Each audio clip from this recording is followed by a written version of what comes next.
Kama unaweza kuweka mikono yako hivi, au kwenye ngozi yako kuna alama kama hizi kwa pani, au labda ngozi yako iko hivi, aise, naenda kapime ugonjwa wa kisukari. Tena usipime kwa kipimo kile cha sukari kwa sababu kinadanganya. Nitakwambia mwishoni. Pima kwa kipimo cha HbA1c. Nasikia kama ni Mtanzania una miaka 30, hichi kipimo nenda kakipime. Hata kama haumwi, huenda sukari inakunyemelea taratibu na imekwisha kuingia ndani ya mwili wako. Nitakwambia mwishoni. Na labda niseme ukweli, ugonjwa wa kisukari una alama nyingi. Ukiona tu unajua yule ana changamoto ya sukari. Na watu hawafahamu. Hasa katika video hii nitakuelezea alama hizo zaidi ya 10 ambazo ukiziona kwa mtu yeyote, hata wewe mwenyewe una changamoto ya sukari, shtuka. Na ninataka mwisho wa video hii na wewe uwe daktari bingwa kabisa wa magonjwa ya sukari. Na kwa nini nizungumzie sukari? Inaonekana Tanzania ndio nchi ya kwanza kwa Afrika kuwa na wagonjwa hivi wa changamoto ya sukari, na inasemekana miaka 20 ijayo tutakuwa tunaongoza kweli kweli katika 20 bora duniani. Nimezungumza kwa kina kwenye video hii, ukimaliza hii nenda kaicheki. Alafu jambo la ajabu ni kwamba zaidi ya 30% ya watu ambao sukari inawaanza uwaga hawajui, wanakuja wameshachelewa kweli kweli. Asa utaweza kujipima sukari kwa kupitia video hii. Alama ya kwanza. Okay, kabla sijazungumzia alama, nizungumzia ugonjwa wa kisukari ni kitu gani. Sikia kwa namna nyepesi kabisa. Unapokula vyakula mara nyingi huwa vinameng'enywa na kuzalisha sukari ndani ya mwili. Ile sukari inatoka tumboni inaingia kwenye damu. Sasa itabidi ile sukari itoke kwenye damu iingie kwenye viungo, kwenye ubongo, kwenye misuli, kwenye viungo ndani. Anayewezesha huo mchakato wa sukari kutoka kwenye damu kuingia kwenye viungo ni kitu kinachoitwa insulin. Sasa ugonjwa wa kisukari ni pale ambapo insulin itakuwa haizalishwi. Kwa mwisho siku sukari inabaki hivi kwenye damu, haiendi kwenye viungo. Lakini cha pili, inawezekana insulini inazalishwa, hiyo kemikali ya kuipeleka sukari kwenye viungo, lakini ile insulini inakuwa ni butu. Ikifika pale kwenye kufungua mlango na ufungu wake, mlango haufunguki. Mwisho wa siku sukari inabaki kwenye damu hivi. Insulin sensitivity inakuwa imepungua. Sasa mara nyingi kunapokuwa kuna insulin sensitivity imepungua ambayo inapelekea ugonjwa wa sukari, kuna alama kama 2 zinatokea. Alama ya kwanza, ngozi inakuwa inaharibika. Sikia, kunapokuwa kuna changamoto ya insulin, mwili unapambana kuzalisha insulin nyingi kweli kweli, na zile insulin mwisho wa siku haziwezi kutumika. Hii inapelekea uzalishwaji wa receptor fulani kwenye ngozi inaitwa insulin like growth factor, na hizo receptor mwisho wa siku kwenye ngozi zinaweza zikapelekea uzalishwaji wa keratin na kufanya ngozi iweze kuwa rangi kama hii. Hii tunaita acanthosis nigricans. Na hii usizani kwamba wewe hauna, sogea kwenye kioo alafu jiangalie ndio utaweza kuona. Maana kwa kawaida hivi huwezi kuona, si ndio? Lakini pia pamoja na hivyo, huo mchakato wa insulin kuwa butu na hizo insulin like growth factor kwenye ngozi pia zinaweza zikapelekea sehemu nyingine kwenye ngozi kwa kuna alama kama hizi hapa hizi. Hasa mara nyingi alama zote hizi mbili zinatokeaga kwenye sehemu ambazo mara nyingi kuna mikwaruzo sana. Mfano kama kwenye kwapa, kwenye shingo katikati au hata labda huku chini kwenye mapaja. Ni kweli inawezekana alama kama hizo zikatokea kwa mabonge au watu wenye kansa au watu wenye changamoto nyingine, lakini pia changamoto ya sukari inatokea kwa watu wengi kweli kweli. Aise, alama nyingine ya tatu ni kukojoa sana. Aise, kwenye damu kunakuwa kuna sukari nyingi kweli kweli ambayo haiwezi kuingia kwenye viungo, maana insulini haiwezi kuipeleka. Mwisho wa siku figo zinachuja ile sukari nyingi iweze kutoka nje, maana inajaa kwenye damu na inakuwa ni balaa kweli kweli. Kwa mtu akikojoa mkojo wake, cha kwanza, mkojo unakuwa ukiuonja una sukari kweli kweli. Na hii ndio ilikuwa mbinu ya zamani ya kuweza kugundua mtu mwenye sukari. Ukionja mkojo wake, mkojo mtamu,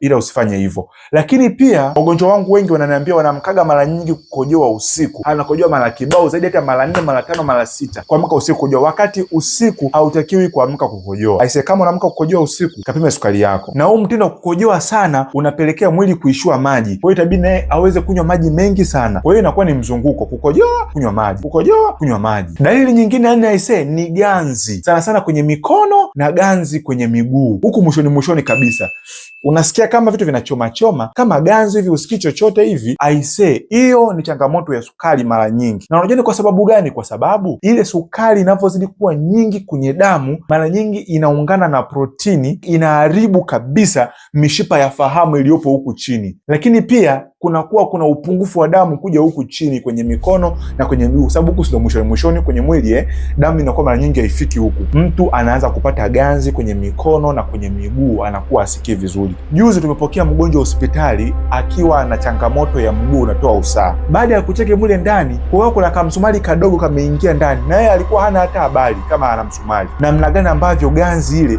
hata usikii kitu kimekuchoma. Lakini ile ganzi inapokuwa kubwa inapekea alama nyingine ya 5 ya mtu anapokuwa anatembea hawezi kutembea hivi wima, anakuwa anatembea hivi kama hivi. Unaona hivi na mara nyingi mguu wake ukiuangalia haupo hivi kawaida, mguu wake unakuwa kama hivi kwa sababu ya ile ganzi, damu haiji na hata utembeaji wake unabadilika kabisa. Jambo la ajabu, anakuwa hasikii maumivu yoyote kwenye mguu.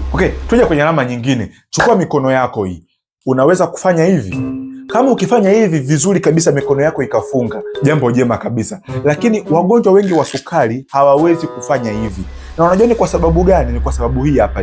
Ile sukari inaungana na protini glycosylation, na mwisho wa siku inaganda kwenye tendon, vikambakamba ambavyo vinavuta hivi vidole, na mwisho wa siku ile mtu akisema afanye hivi, mikono yake inaishia hapa katikati, kuna kama kauwazi hivi, hawezi kunyoosha kabisa hivi akafanya hivi, kwa sababu ya ile kamba inazuia vidole vyake visifanyaje, visiunganikane vizuri. Na hii kwa kitaalamu tunaitaga diabetic kerathropathy, ambao mara nyingi inawapata watu ambao wana sukari kwa muda mrefu kweli kweli, na wao hata hawajali.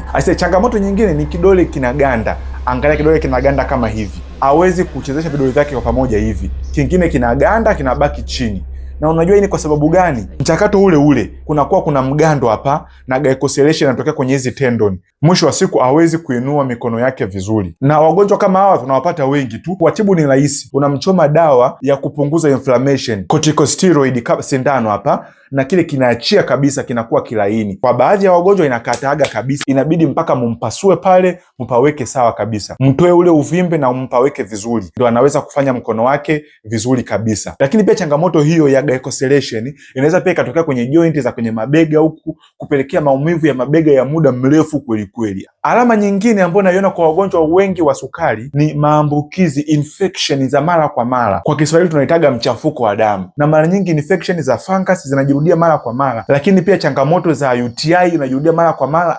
Kama una UTI inajirudia mara kwa mara, kacheki changamoto ya sukari. Na ni kwa sababu ile sukari inapokuwa iko nyingi kwenye mkojo wako, inaweka mazingira mazuri kwa wadudu kukua mule ndani na kuweza kuishi vizuri. Mwisho siku UTI inakuwa inakurudia mara kwa mara, au muda mwingine majipu yanatokea mara kwa mara. Sasa mwisho kabisa natamani nizungumzie kwa sababu gani mwanzoni nilisema upime sukari kwa kipimo cha HbA1c wala sio kipimo cha sukari kile cha kawaida. Ni kwa sababu hii hapa. Sio kwamba kipimo cha kawaida cha sukari kinadanganya, bali ile sukari ya kawaida huwaga inavari sana. Asubuhi iko 5, nikila chakula ipo 10, nisipokula iko 2. Inavari sana kiasi kwamba hatuwezi kuitumia kuweza kusema huyu mgonjwa ana changamoto ya sukari. Labda kama ukipima asubuhi ile au jala chochote. Lakini mara nyingi kipimo ambacho ni kizuri cha kupima kwa mtu yeyote mwenye miaka kuanzia 30 ni kipimo kinachoitwa HbA1c, ambacho hichi kinaangalia mwenendo wa sukari yako ndani ya miezi 3. Tunakutana na wagonjwa mara nyingi wanamwambia kesho uje upime kipimo cha sukari, basi hiyo usiku wake hali, asubuhi pia hali, anakuja kupima sukari iko vizuri. Daktari, mimi nakwambia sina sukari, si umeona?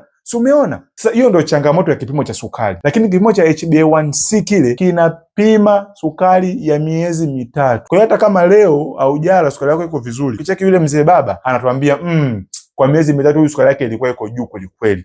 Na mara nyingi kwa mgonjwa yoyote haitakiwi kuzidi 6.5. Mimi binafsi kama daktari ninayotambua changamoto hizi, napenda iwe kuanzia 5 kushuka chini. Nasikia kama una miaka 30, hichi kipimo nenda kakipime. Hata kama haumwi, nenda kakipime hichi kipimo. Hapa ndio mwisho wa video. Nataka nizungumze kwa kina pia. Kama nina changamoto ya sukari, ninafanyaje? Ninaishi vipi?